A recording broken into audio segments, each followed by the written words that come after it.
This podcast is brought to you by ASUS ProArt Displays, expertly crafted for photographers, vloggers, and cinematographers alike. ProArt monitors deliver industry-leading hardware, unparalleled color accuracy, diverse connectivity choices, and the renowned stability of ASUS. Every person who pursues your art meets a roadblock because you don't see the progress. I think if you put in your hard work and you just focus on your art, things will follow. Fame, money, all of that will follow. The wisdom is there, the knowledge is there from the guru, the grace is there, the blessings are there from your parents, from your elders. But 90% is your hard work. That's all you have. The rest is there or might not be there, but the hard work is something that you can count on. Hello, everyone. Welcome to another episode of Creators Snooker, a brand new podcast series by Pixel Viilage. And I'm your host, Radha Krishnan. Well, there are no shortcuts to creativity, nor there are any set patterns or rules or lessons which we can learn and become creative.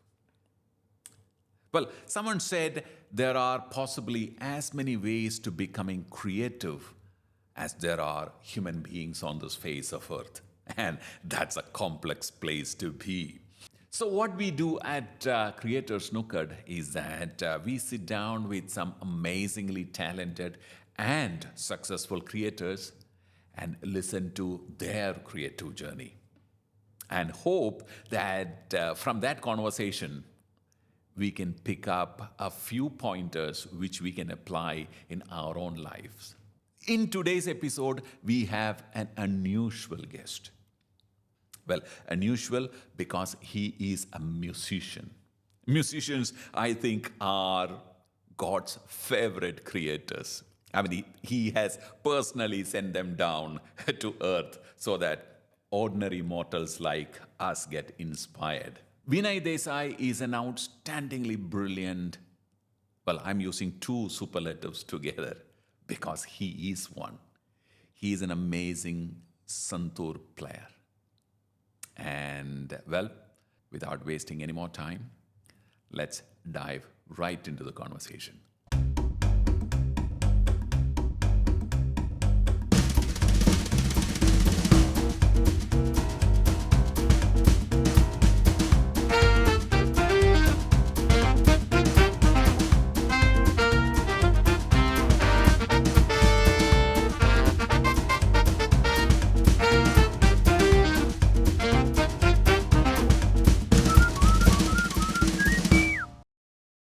So, Vinay, welcome to the show. Thank you. Well, this is the first time that we have a non-photographer filmmaker in this show. Well, we probably will have musicians, but I don't know whether I'll get another chance to meet a maestro, of classical Indian music. That too of an instrument which is probably close to 1,000-year-old. Mm-hmm. So I honestly, at this point, don't really know what to ask you, but let's take this conversation to a direction where this conversation is useful to any creative person or someone who's on a creative endeavor, yeah? So the first question that I'd like to ask you is something probably all parents would like to know is that when did you realize that you have a creative streak in you? I'm not sure I can pinpoint the exact time, but I know when I started listening to my Guruji, who is a real maestro, Pandit Shivkumar Ji, I saw his creativity come through in different pieces of music that he presented. And the space that it took me inside made me feel, if this can happen to me while listening to him, what is happening to him while he's playing, whether it's for himself or the audience? And that's what led me to music, is how can I experience what he's experiencing? Or first question is, what is he experiencing? Okay. Because this is what I'm experiencing, so what is he experiencing? Okay. And then the second question, how can I experience that? Wonderful. But when was this? So I would say the first time I heard him live was 2006 Okay. in USA. Okay. Him and Ustad Zakir ji played together. One of the finest combos that you can Finest combos. hope to listen in a lifetime. Absolutely. I've been fortunate enough to listen to that combo for a few times, so yeah, I know how it feels. But then it wasn't until 2011 that I actually went to his concert in India where I met him. So And what did you ask? Can I be, The or first- can you teach me? first What thing was I it? asked him was, yeah, I would like to learn Santoor. Can you guide me? Okay, I've come from USA, okay, and he was very generous in guiding me. okay. And ever since you've been learning with him, or did you started learning immediately the moment he said Immediately, yes? yeah. He guided me to learn from one of his students based on the location in Mumbai, Okay. where I was staying. Okay. And then it wasn't until another 6 years that I could actually learn from him. Okay. Yeah. So the first, that's from 2006 to 12, you learned from one of his shishyas. No, I started learning in 2011. 2006 was the first time I heard him live. Ah, okay. Because that time I was still in US. I was studying, doing my high school and then college. Okay. Yeah. And 2011 is when you actually got down to learning something. That is correct. But has it ever happened that some other instrument kind of, influenced you the way it did? Was it the person, or was it his philosophy of music in life in general, or was it the instrument that attracted you? I think it was the instrument because I didn't know much about his philosophy till much later. It was the instrument, the sound of the instrument Okay. that attracted me because that was the only sound or piece of music that I could listen to while I was studying.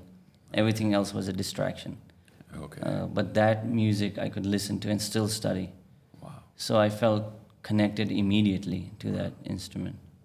The reason why I'm asking this question is photographers, filmmakers, we all get into that profession for the glamour, most of us.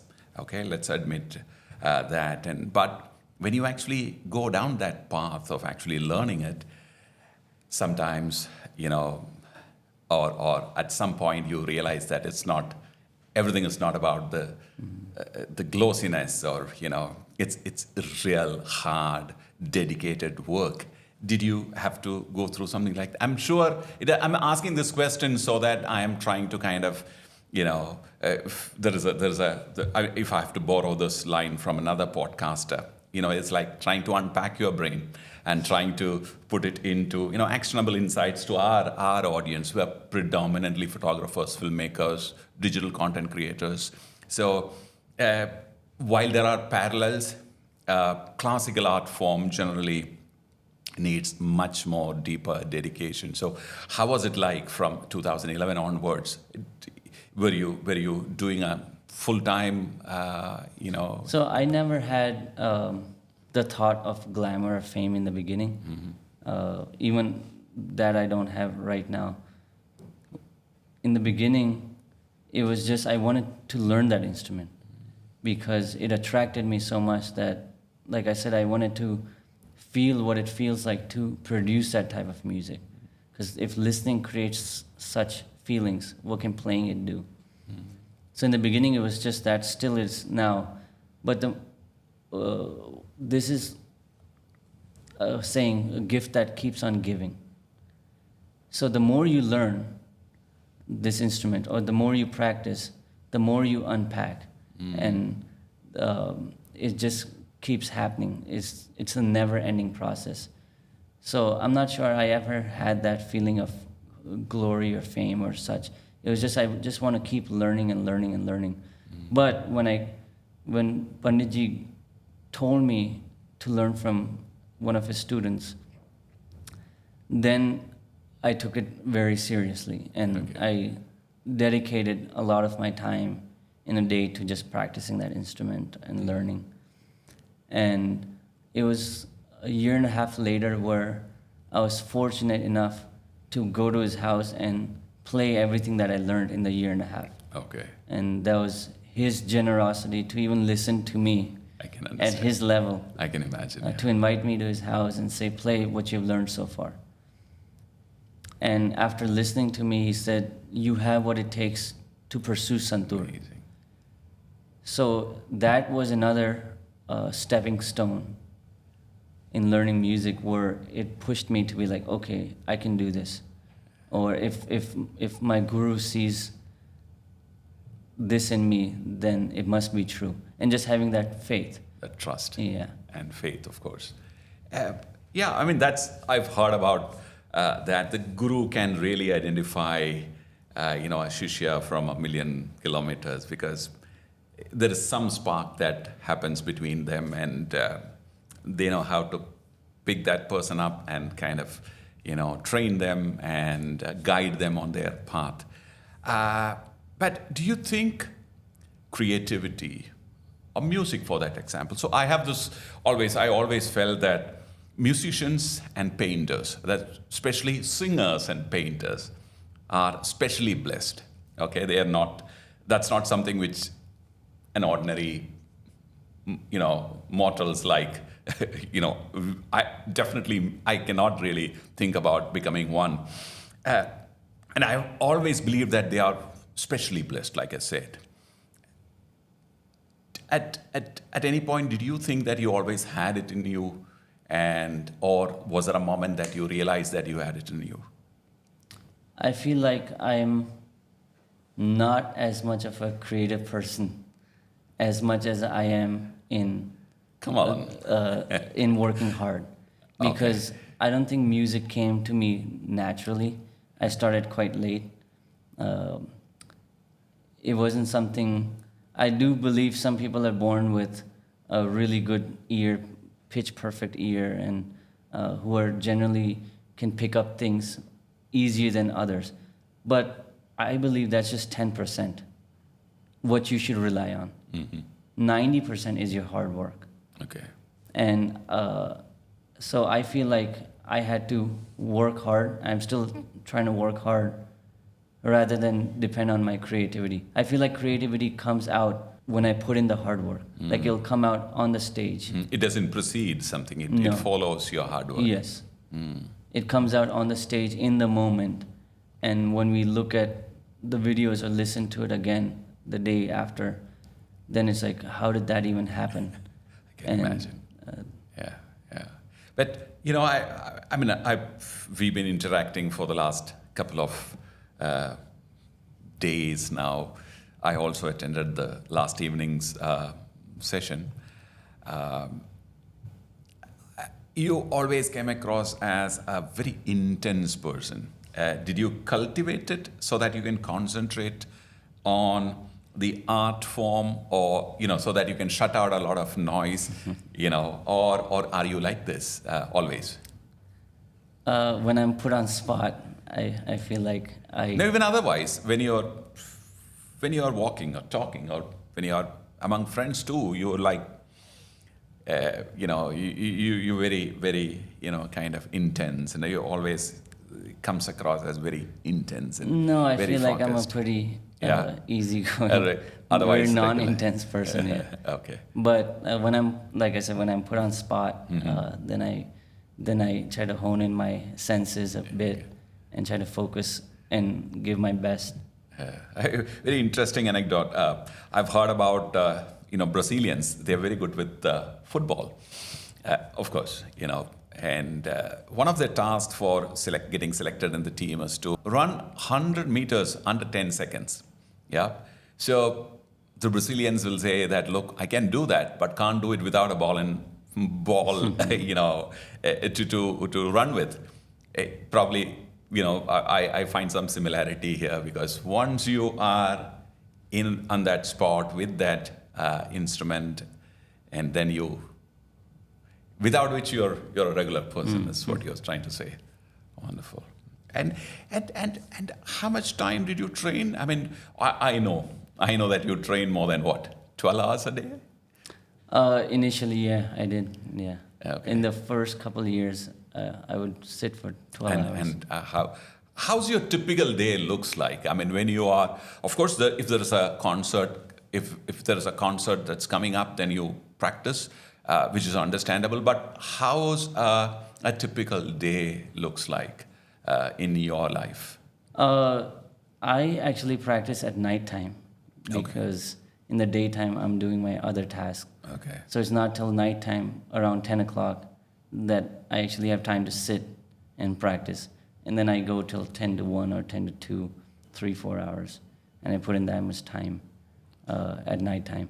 But whether there is a concert or not a concert, I try to practice every day because I don't want to prepare for a concert. I just want to practice. Because it happens where you can practice and I've experienced this, where you practice for a concert and you have things memorized.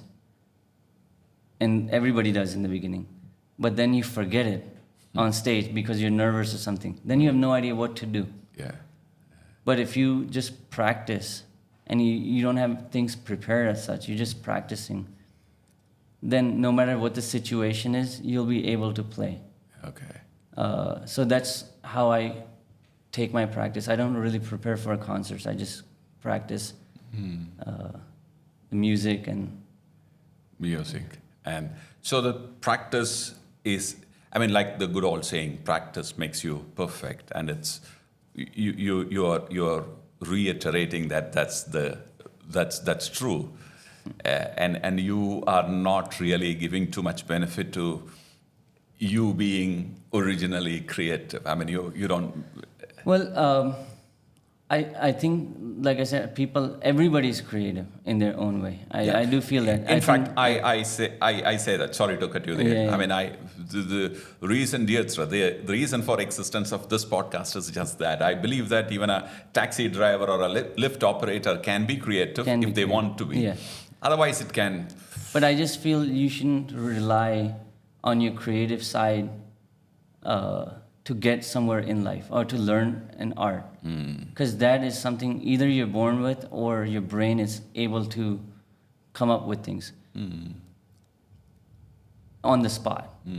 But what you can go by is you can go by hard work. You can go by effort.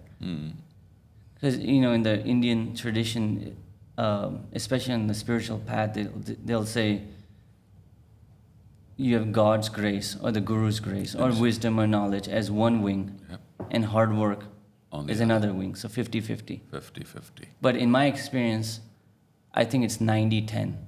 The wisdom is there, the knowledge is there from the Guru, the grace is there, the blessings are there from your parents, from your elders. But 90% is your hard work. That's all you have. The rest is there or might not be there. But the hard work is something that you can count on. Are you very religious or are you spiritual? I am, yeah. Yeah, both?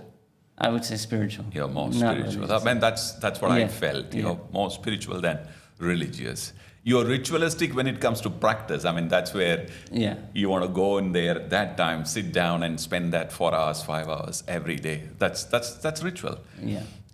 So what I want to talk to you now is about getting that first recognition, okay, and meeting that first large audience. What was it like? Or you had to wait for Guruji's permission to do that. I'm sure there is something like that. Well, before I went to my Guruji to actually learn from Panditji, I was already performing. So he knew that. It wasn't that because I was learning from his disciples first. But none of that mattered, what you said about the crowd and the recognition. You play small concerts, sometimes they're big concerts, and you get the recognition, you get applause, all of that.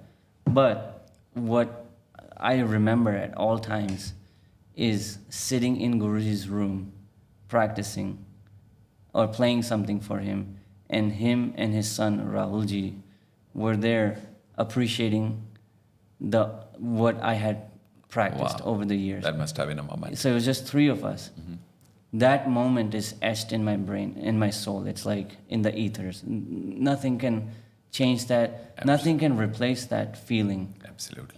No matter the size of the auditorium or amount of people or applause, or even if we play the same, whether it's for one person or 1,000 people. Absolutely. Because we're playing for ourselves. That's what I learned from Panditji, from Guruji, is you play for yourself, you play for your upliftment, your experience. It doesn't matter who's there, who's not there. But speaking of, since you asked about recognition, to me that was the recognition that I'm doing something good and that I can continue on this. Wow. That's what I would say. Amazing. Very, very intense. I mean, I'm still trying to see how I can get some actionable inputs to our photographers, because, for us photographers, especially commercial photographers, till you show him the money, he doesn't pull the camera out. There are lots of people who get into photography, like I told you, because of the glamour that is associated with it. Lots of people, I know there are a lot of Puritan photographers, I personally know they do it purely because of this reason. There is some connect between what you're doing and what you want to do. It's unexplainable. But,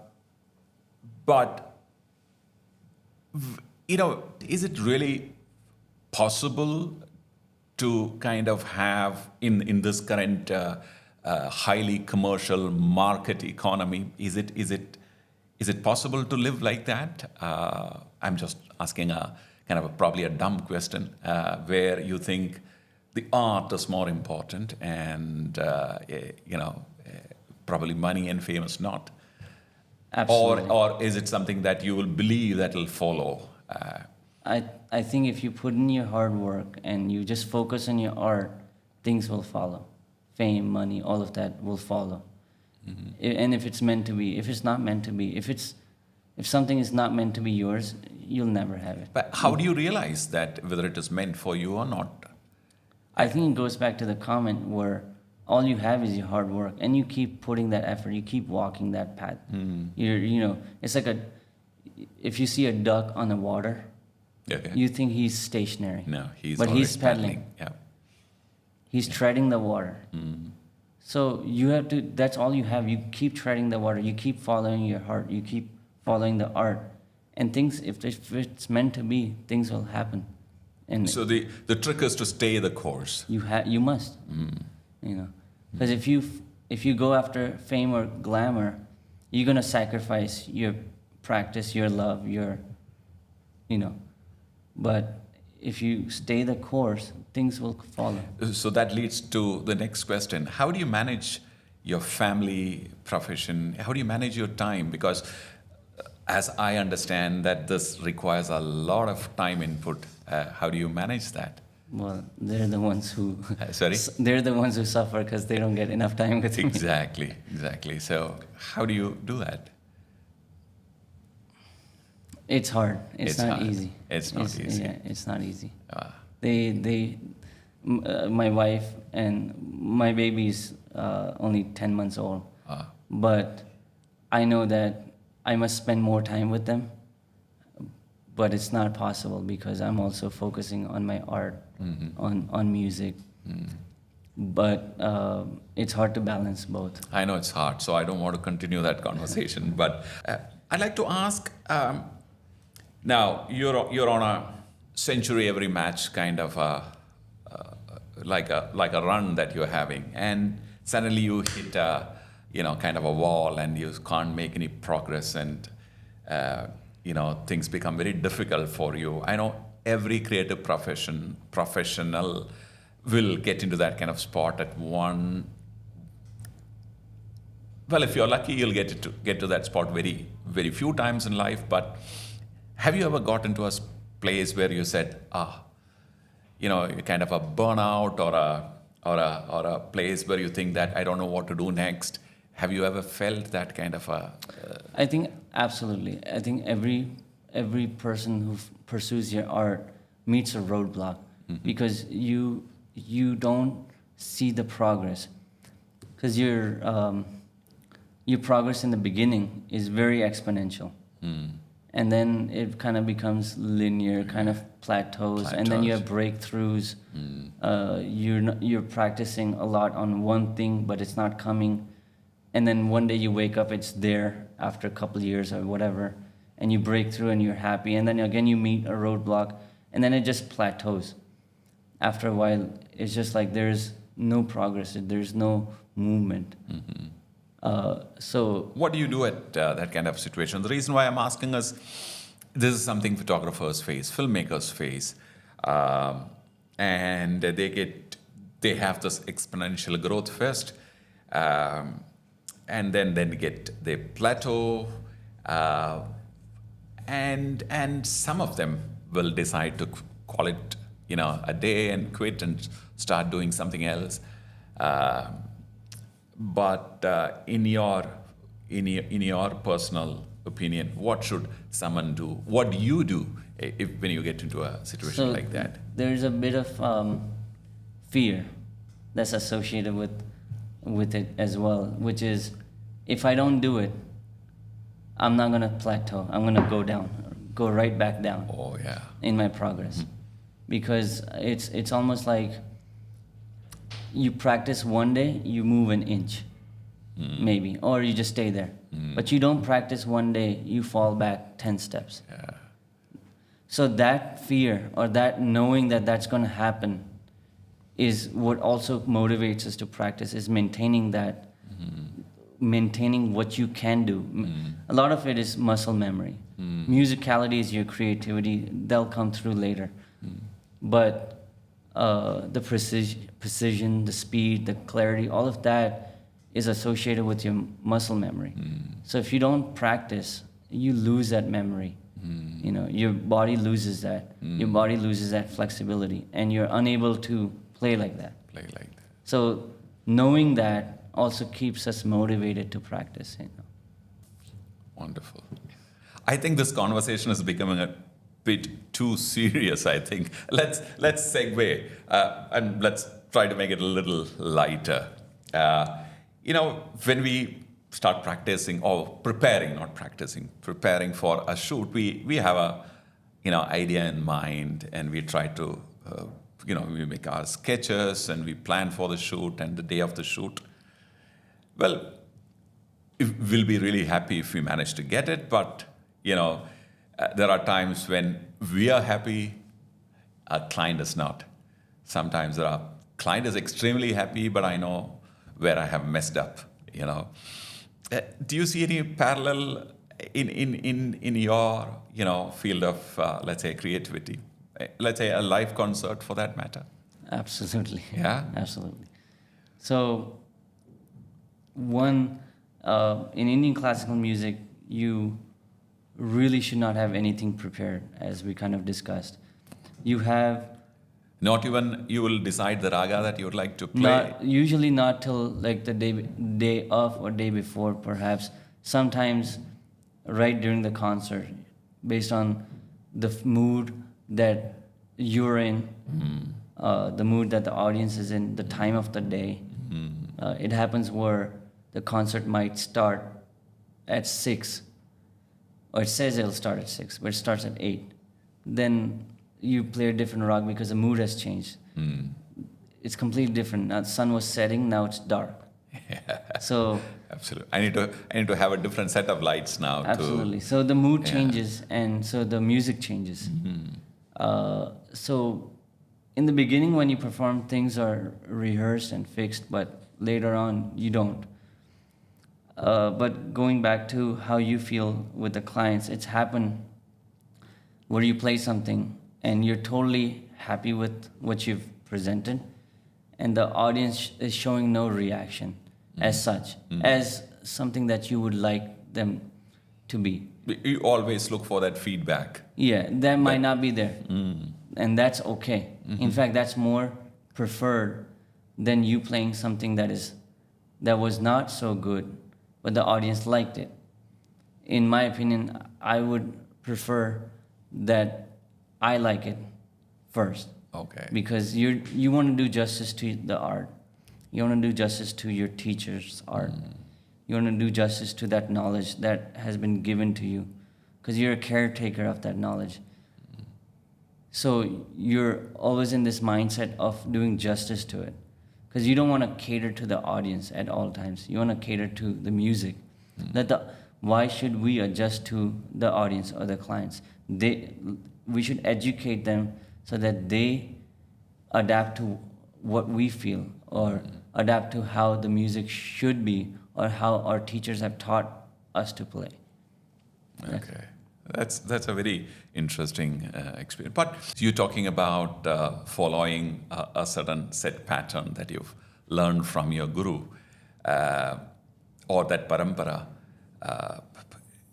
How comfortable are you to slightly bring in your own, interpretations of that, or modify it, or move a little away from the very strict instructions of the the school? Because Indian classical music is ever evolving, and it is so improvised. It's not that the instructions are that this is how you should play it. You only have a framework. Yeah, you only have a framework. For example, in a music piece, in a particular rag, the teacher will tell you, well, out of the 12 notes, these are the 7 that are used in the rag. This is how it ascends, this is how it descends. These notes cannot be used. Those instructions you have to follow. Obviously. If you're saying you're going to play Yaman, you cannot play Komal Daivat, a flat 6th note. Then it'll stop being Yaman. It will stop being Yaman, exactly. So those instructions you have to follow. But what you do in that Yaman, if you adhere to that rag, you can create your own music, your own feeling towards it. So you definitely have infinite amount of scope to improvise on your teacher's instructions. But you have to follow the basic foundation. If the foundation is not there, the house or the structure is not safe, right? So Simple. the foundation, you follow the foundation. How you make the rest of the house is up to you. Do you play any other type of instruments? You sing? I mess around with a little bit of other instruments, but I'm not nowhere close to playing any of them professionally as such. Okay. But as a musician, you meet so many people and you meet their art. Somebody's a tabla player, somebody's a harmonium player, somebody's a vocalist, somebody's a violin player, flute. So you try all these instruments for fun, because it just comes across in your interactions, a piano or something. But no, I don't play them as I do Santoor, because each instrument needs its own practice. Panditji has done a lot of film music. Have you kind of dabbled your hands in doing something like that? Not like the way he did, because he was first of all, he was a genius. Yes. A genius musician, not only a Santoor player, but he was a full musician. He was a vocalist, a tabla player, played Santoor. Didn't really have a Santoor. See, we were lucky to inherit that tradition of Santoor playing from Pandit Shivkumar ji.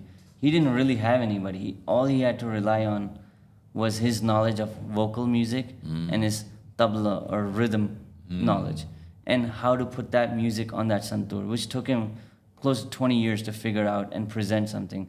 Okay. But he talks about the only reason he dabbled into Bollywood was to survive in those days. Okay. It wasn't his first choice. And then once the classical music really took off on Santoor, he stopped producing music for Bollywood. To produce music takes a different type of mindset as well. And I've collaborated with different musicians. I was in Argentina for a month back in 2016. Okay. Trying fusion? So I tried fusion there with a band.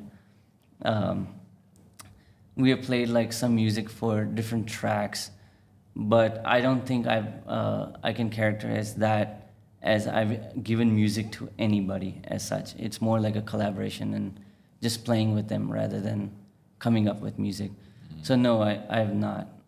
I've stuck strictly to classical music. But at this given point in time, classical music is what you want to concentrate on. Yes, absolutely. Nothing, no other attractions. No, I mean, I would see. It takes a different type of practice, different type of mindset to go into semi-classical music, Bollywood music, all of that.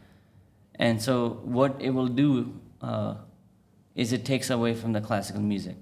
So, you have to be honest with yourself that if you do this and you devote the limited time that I even have into doing that, my classical music practice will suffer. How good are you with money? The reason why I'm asking is, well, again, I have to draw a parallel between photographers whom I know.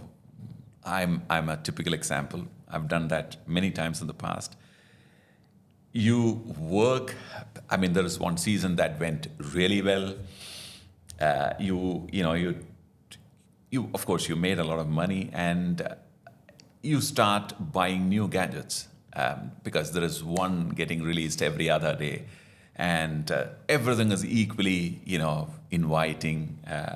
And some of them are really useful, some of them are pride possessions. But we spend your money there, and at one point you realize that you've invested everything in hardware, and there's no liquid money, or you've not really made any good financial choices. So hence, I wanted to ask that question: Well, how good are you with money? based on my last name, I'm Gujarati. If you know anything about Gujarati, they're All right. penny pickers. So I'm not a very materialistic person. So I try not to spend money on just random possessions. So I do try to save. I do have that mentality of saving money, and especially because I'm Gujarati. Stocks? Stocks, I do, yeah. Okay. There's the right time to, the BSE hit 65,000 today. Yeah, that's. I did not know that. Well, okay. Yeah, I'm not good with money. I don't think that's a trait that I would, want people to follow. I think being money wise is very, very important. I think that's something which anyone who's getting into any creative profession, for that matter, any profession, must definitely take care of. I've made tons of mistakes. I'm continuing to make a lot of mistakes too. So the reason why I asked is whether, I get some tip which I can learn, today here. But yeah, but you said it runs in your DNA. So I understand that. Now, you kind of shuttle between India and America, or you keep traveling extensively across the globe? Or No, are there seasons that you do that? I'm basically in US, in New York. Okay. For programs, we travel a bit, but they're short trips. You go somewhere, you come back. You go somewhere, you come back. But mainly in US. I've just been coming to India every year. Of course, COVID kind of affected it, but I try to come to India once a year to interact with. First, it was to learn from my teacher and from Guruji, but then to interact with different musicians, to interact with different people, present your music to different sets of audience, because you play a lot in the Western world, or I play a lot in the Western world, and the receptivity is different. The reaction is different there than the reaction here. So you're presenting music in different spaces allows you to evolve your music as well. And what works, the more you play it, you figure out what works, what doesn't work. It's a learning curve. So that's how my travel has been so far, is usually in US, except for concerts, and I travel. But my wife is Australian, so this was the first time, because of COVID, but this is the first time we went to Australia. So I was able to stay there for 2 months, do concerts while she visited her family. So that can be part of my routine every year, is to go to Australia with the family and do concerts. Other than that, usually it's US or India, US or India. I just realized that your wife is Australian. Where did you meet? I first met her in. Is she also a musician? She sings really well, not Indian. She sings Western songs, and she's a very good singer, but she doesn't do it professionally. Okay. Yeah, but she has a very sweet voice. Wonderful. I met her first in India. Okay. In 2011, actually. Okay. 2011 December, and then I met her in US. Okay. Wonderful. I think the conversation took us through the entire gamut of, experiences of a creative person. I think I've asked all the questions, but I'd like to ask one. Probably this is a cliche, huh? For an upcoming creative person, or anyone for that matter, to be successful in life, what's the mantra that you would like to kind of give? I think each person should spend few minutes every day, if not more, self-reflecting. Whether you call it meditating or reflecting or praying, whatever word you want to put it, each person should spend that much time. And your goal should be to go within yourself. Because external is limiting. There's a limit to what you can do in this world.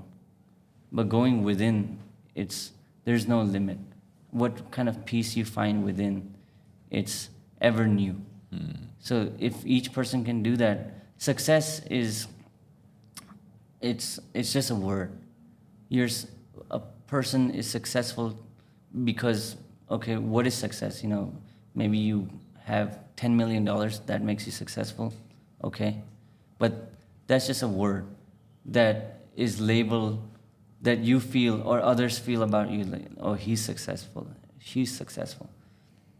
But that's not the goal. The goal is, do you feel good when you go to sleep? When you wake up, do you feel good? Do you feel like you've done the right things? You've not hurt somebody? Do you feel love for yourself? Do you feel love for others? Do you feel gratitude for people The around things that you? you received. Yeah. If you don't feel that, you can have everything in the world, but if you don't feel love, if you're not happy, if you're not content, you're just wasting life. Do you believe in karma? I do. Yeah. Absolutely. What is your interpretation of karma? I think the world works in that way, a reaction. There's an action, and then there's a reaction. So what you put out there is what you're going to get back, whether it's now or later or next lifetime. But you're going to get back what you put out there. So you want to keep putting your best foot forward. You want to keep being the right person each time. And life will reward you. And it doesn't have to be now. Sometimes look at Ustad Bismillah Khan Sahab, one of the best musician. And he, you can say, yes, he was rich in music, but in money he wasn't rich, right? That was his karma. So each person should just focus on being the best at their art and being the best a human being. Because before an artist comes a human being, you want to be a good human being to others, to yourself, to others, and being good at your art, or at least working hard towards the art, and it will reward you, whether it's now, 5 years later, 10 years later. Just Pandit Shivkumar Ji, like I said, 8 years of learning music from his father, like just vocal and tabla, and then 20 years on Santoor, while he was learning from his father and other maestros during that time. But if he ever thought that I'm not getting the reward, he would quit. But look at the reward, it came after 32 years. Absolutely, yeah. That reward will come. Again, whether it's now or next lifetime, it will come. So that's all you have in your hand is hard work. Wonderful. I feel I'm truly blessed today having this conversation with you. I think I feel enriched. And yeah, so there are a couple of my own personal beliefs about life in general have I think I've made a small fine tuning as we speak. Thank you. Thank you. Yeah, wonderful.